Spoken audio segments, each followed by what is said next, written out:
জীবনের শেষ বয়সে এসে মনে হবে প্রতিবেশীর কাছে এক হাত জায়গা বেশি পাওয়ার জন্য তার সাথে ঝগড়া করাটা ভুল ছিল। কাউকে মিথ্যে স্বপ্ন দেখিয়ে সারা রাত জাগিয়ে মোবাইলে কথা বলাটাও ভুল ছিল। কারোর সাথে তর্ক করে তার মনে কষ্ট দেয়াটা ভুল ছিল। একজন দুর্বল মানুষকে চোখ রাঙিয়ে ক্ষমতা দেখানোটা অনেক বড় একটা ভুল ছিল। আপনার বয়স যখন শেষ হয়ে যাবে, আপনার অনেক কিছু উপলব্ধি হবে।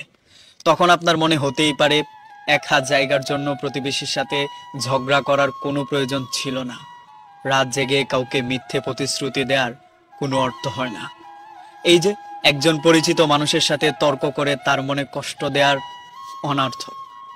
একজন দুর্বল কিংবা ক্ষমতাহীন মানুষকে চোখ রাঙিয়ে ক্ষমতার গরম দেখানোটা নিতান্তই বোকামি। জীবনের শেষ বয়সে এসে মনে হবে ক্লাসের সবচেয়ে ব্রিলিয়েন্ট স্টুডেন্ট না হতে পারলে আহামরি কোনো ক্ষতি হতো না। এই এক জীবনে আপনার অনেক টাকা না কামাতে পারলে তেমন কোনো অসুবিধা হতো না।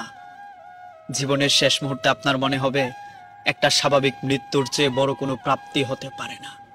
এই যে সারা জীবন টাকার পিছনে ছুটে ভালো স্টুডেন্ট হতে হবে এই প্রতিজ্ঞায় নিজের এনার্জি লস করেছেন, একটা সময় মনে হবে এগুলো অনর্থক।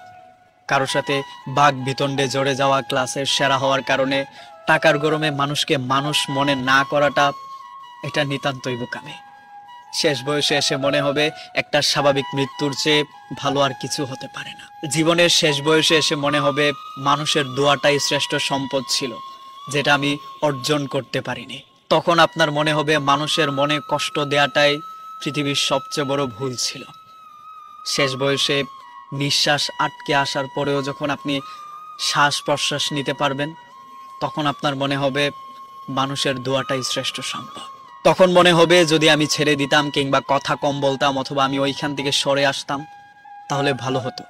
অন্তত দু একটা মানুষ থেকে আমি কম অভিশাপ পেতাম।